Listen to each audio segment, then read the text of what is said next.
All right, here we are. Richard Franco, thank you for coming by. Thank you for inviting me. From Northwestern. As we talked about, we got this fun new series called RCM Innovators. I'm particularly excited to get your perspective because you wear the CFO hat, the all-important CFO hat. So it's always, whether it's reserves or treasury functions or cash or getting on the assembly line. I won't steal your thunder because I got some early insights into where you're focused, but we can just start there. So there's so much to do in the revenue cycle, labor shortages, yield improvement. There's so many areas that one could focus. And it sounds like you have a couple of favorite spots. Right. So we can just dive in that way. Sure, no, absolutely. I mean, I think going right to the thing that's exciting me more so now, in addition to all of the advances and how rev cycle from the front end of the rev cycle to the back end, how just automation and technology is really assisting us to do a better job. But we've been talking recently with more of case management. Yeah. And I don't know if a lot of folks recognize case management as part of the rev cycle, but yeah, they are. Sure. Anything I think that's patient-facing when you have that first engagement with the patient and it has a financial implication. Sure. I mean, clinical folks are part of the rev cycle as far as I'm concerned as well. Oh, absolutely. And but the automation part about it is, we have really high-value, highly paid nurses reviewing patients' charts upon admission, right? And you have to look at criteria, and you have to understand, do they meet hospitalization, and if they do, what level? And obviously, we've got so many different payer requirements around notification and medical necessity pre-authorization that are very more challenging at times. But the technology is really intriguing now because there's a notion of looking at technology and thinking about how we can stratify where a case manager, a nurse doesn't have to review every single account to the level of degree that they like to do. Conventional methods. Exactly. There are just a lot of part of patient portfolio, if you will, that obviously meets. There really isn't any question about it. It's almost like put eyes on it, check it, and move on. Where there might be some other complexities and things that require some more reviews and stuff. So I think those case managers are trying to touch every single account. And we almost are starting to realize the value or the diminishing value of their talent in reference to the workload that they're trying to accomplish. And so we're looking at some automation and even looking at some technologies out there that helps us stratify that and really focus on where are the high-risk areas, I'm sure based on initial patient documentation, diagnosis, and so forth, so that we can put the most focus on those accounts that are high value, if you will, and that are most at risk potentially for medical necessity or defensibility. That's a good point. There's so many data signals, and you can put a body to look at a lot of things, but if you've got the data, you can automate, I call it bubbling the insights to the top, and maybe having a heat map do some of the heavy lifting. Is that how you think about it? That's how I'm starting to learn it looks like, particularly since we self-regulate ourselves with Medicare and Medicaid. So in other words, and it's a trust and verify, so we're expected as a hospital under CMS to make sure that we do our due diligence and also follow through criteria. And I think in that area is where it may potentially help most because there's a high population of Medicare and Medicaid in most of our hospitals relative to commercial plans. But it allows us to really soundly and safely focus on, again, those that really need a second and third look versus those that are pretty much straightforward, and we're comfortable that they're not going to be contested or denied, by the vendors that work through on these audits. And so I think that's how I'm thinking about it, especially utilization. It's not an approach to minimize staffing. It's really an approach to focus their talents on where the highest impact can be. And especially with the commercial plans and the reviews that we have to go through while a patient is hospitalized. This reminds me a little bit, even how you said that last part of take something like coding, the more complicated coding, like the idea of a digital twin where you have a highly skilled person training a bot, a piece of AI technology, because that piece of technology can learn so that they're working to the top of their license and letting the bot do the heavy lifting. The bot can work 24/7. And so do you think about it, is there an opportunity for digital twin? You take a case manager, a nurse, somebody in concurrent review, and they're training a piece of AI technology? That's an interesting notion. I'm sure the possibilities are there. Yeah. I don't think we've thought of it that far. We're still not even In the exploratory assessment. Right. Yeah. I think we're still exploring even the use of technology right now. Yeah. I think obviously with maturity and all that, the digital twin, I'm sure there's great capabilities because I think it exists today. Yeah. Even when you think about computer-assisted coding. Sure. And even going through documentation reviews and those type of things where just right the intelligence is already screening through, highlighting red flags, sending out notices to the physicians or others with questions to clarify and those type of things. So absolutely, I think where things are more transactional and to a certain degree simple, I think that's a great way of really leveraging the available resources, because again, resources are diminishing. And to try to fill enough positions in a department to try to touch every account is becoming more and more difficult and problematic. And the competition in terms of wages is just, we're competing with all industries now for these type of roles, not just healthcare to healthcare. Absolutely. What I like about this use case too is it's more, I'm more a fan of cognitive process automation versus the pure RPA repetitive. So this idea of a digital twin, right? You have to teach the technology, look for these patterns, and you teach it to know where the false positives are and the false negatives, right? Yeah. And then once it knows, right? So I like cognitive process automation more than repetitive, right? Because it's typically more high impact, right? The value engineering chain. But you brought up a topic that all of us are talking about, labor, and just the availability of talent, labor, whether it's a shortage on the skills front or it's just a pure manpower. Right. What are you dealing with on that front across, or let's say in the revenue cycle? Right. Where are your challenges from a labor and staffing and productivity? I would say that generally all of these key positions have their challenges. What I'm seeing more than anything else is access, more frontline folks that engage with the patients. I think those customer service, if you will, when you have the face-to-face experience with the patients, have been challenging in terms of recruitment and retention. And even finding the right type of individuals that know how to interact and work well with any given situation, any given patient at the time that they're helping them. So, and because it's the competition in other industries, there's a lot of growth going on in tech, there's a lot of growth going on in supply chain and the Amazons and all these type of things, that the wages are continue to escalate, and we're challenged obviously in the healthcare environment almost to stay ahead of that a little bit, and so it's been a really more of a wage war on talent. Wage war, And I think as we think about just some of the observations we made, mostly in clinical, but it could apply to non-clinical, but I think COVID's really changed a lot of people's thoughts around their lives, their careers, their priorities. And so, I think people have changed careers, or people have opted to do different things, which actually shifts where the talent was to where it is now. And it's almost, we have to almost retrain and develop our own as well. But we're not unique to that. I think that's pretty, a pretty impactful issue that I think all healthcare systems are dealing with, particularly on the clinical side. And we talk to clients, VPs of revenue cycle, CFOs, our clients, our friends, and this notion of just there's a lot of inventory that just doesn't get touched because of the shortage. Right. And that's where AI and technology can make a big impact. Are you guys doing anything specifically like in back office or call center? Yeah, we do have some of those technologies built in already.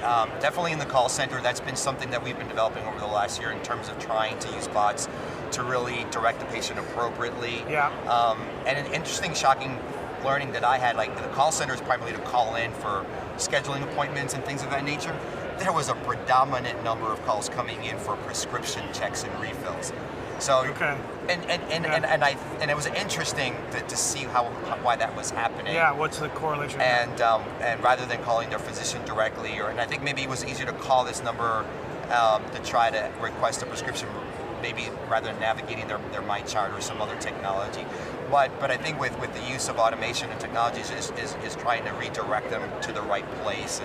And I think, these are individuals that are there to really pick up the phone in like 1 or 2 rings and try to get the patient's needs met, get them on a schedule, get them seen by a provider. And I think when all these distractions, it's not a distraction for the patient, but I think when you're thinking about your primary function and you're trying to triage things that you're not accustomed to do, it kind of creates a little bit of a disruption. But I think that's been well, because a lot of calls are not being properly directed back to the provider or through the way of getting a prescription, in this example, properly refilled, and then our folks can continue to work through calls for scheduling and patient care needs. Yeah, one thing I'd love your perspective, some of the other chats we've had, is, we're talking a lot these days about inflation, and it was already challenging for many patients to, meet their deductible, their out-of-pocket, getting all of these bills. And how are you thinking about the impact of inflation, and how is it going to hit the books and bad debt expense, and what's on your mind in that regard? Absolutely, no, definitely concerning. Only because we went through a cycle, many years ago where due to the recession and things of that nature. Yeah. I mean, we did see an increase in bad debt. We did see an increased need for charity, because I think folks have to prioritize their finances, right? I mean, they have to pay their rent, right? They have to pay their electricity bill. And it's always the last bill, as all the studies show. Right, and I think these recent years, even before COVID, things maybe leveled off, and I think everything was in a healthy state. But I think with inflation, it's definitely going to put more pressures on households' economics, and again, perhaps there is a higher risk of bad debt, and obviously if they get into a situation where they're eligible for charity, I mean, that's our main, one of our main missions in Rev Cycle is quickly identify those that are eligible for charity and have them apply and qualify. But I do see, I don't know when and how, to what degree, but definitely I do suspect that, as this inflation continues, there will be a rise again in uncompensated care and bad debt coming at us. It's almost like we have to. There's still, regardless of what report, they all say the same thing. We know, for example, in the revenue cycle, there's north of 250 billion in just administrative waste. Right. So if there's ever a time, and it's been that way for a long time, this isn't a new phenomenon. We have to find ways. I often say, it's like on the clinical side of the house, that old adage that the right, a low cost, like laparoscopic surgery and a 1-day length of stay, you get a nice correlation between cost and quality sometimes. I would say that, so definitely, and I think even when you're thinking about patient bills and small dollars, I've seen that we've implemented, even working through our EHR vendor and other partners, really a nice patient-friendly way of working and communicating out to patients around their copays and their small balances in a way that still meets our mission. Sure. And in a way that still is a friendly touch. And I think that to me is way impactful for us, the ability to be able to do that without a human being, engaging with the patient on those small dollar bills. And I think that's made a big difference with really stratifying and then putting these portfolios in their right workflow, if you will, their right lane. And then the other thing I would say, working with some of our local payer partners, we've eliminated human intervention on medical record requests. I mean, there were like thousands weekly. And like you said, the waste of administrative costs between both parties, trying to have to request and push paper back and forth, or even some type of electronic measure. We work with some of our partners to be able to develop, direct portals, so if there is a need for medical records, it's an automated request and an automated send. So that we're really eliminating the human aspect of it, which is costly and it could definitely be problematic if you don't have staff to be able to do that. And so your cash flow almost stalls in these situations where folks want to do medical record reviews for claim adjudication. So there's and it's funny because as I'm talking with you, and I'm thinking about all these different examples, none of these are almost high tech, right, or futuristic. I mean, these are just some simple little workflows that you can design and build logic that really fulfill a really valuable function. So even when we're thinking about automation and technology, it could be something very simple to something very complex. It just depends on what the need and the value is. But it's good to see that in healthcare. I mean, I've been in healthcare and in hospital CFO work, almost 20 years. Yeah. And as I go back to my start of my career, my goodness, we're probably in the dark ages when it comes to the lack thereof of a lot of things that have just tremendously made our lives easier, and that I think have improved our business processes and our performance. Yeah, that's a common thing that we talk about. The idea that why is it taking us so long?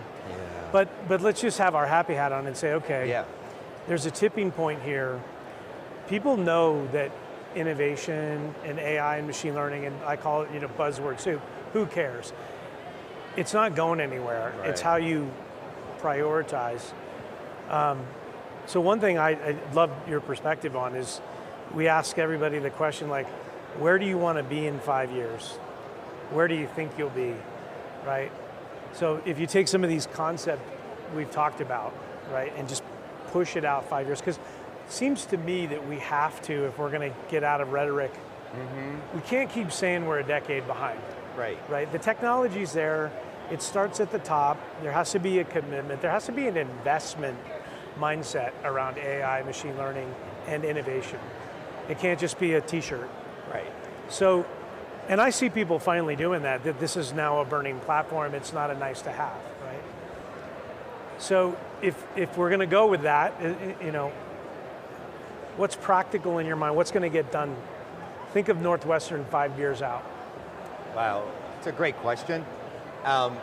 There's a lot of things that the organization is really evaluating and testing. Many things I don't even know what they're doing yet, but I know they're doing a lot of really interesting things with different companies and looking at different ways of delivering care. Yep.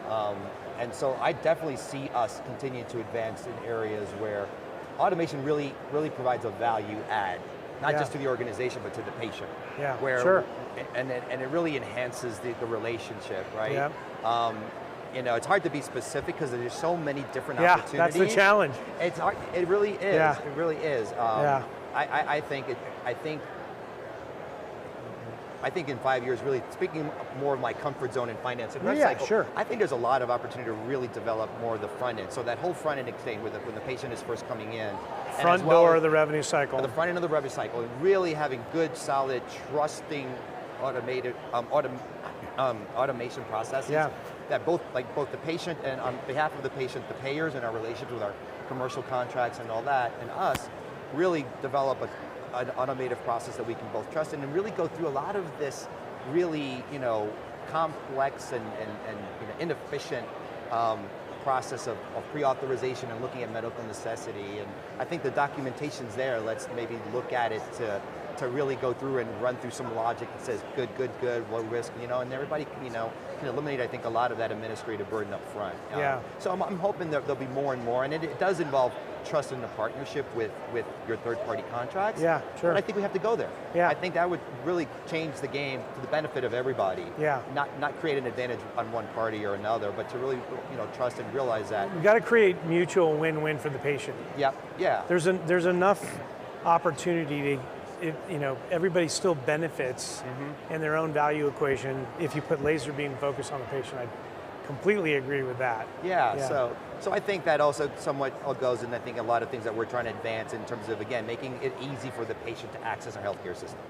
And really trying to make it simple, trying to make it quick. Yep. And so definitely looking at really improving our access processes and having quick responses and getting patients the care that they need, as soon as possible, at the right place and the right time. Yeah.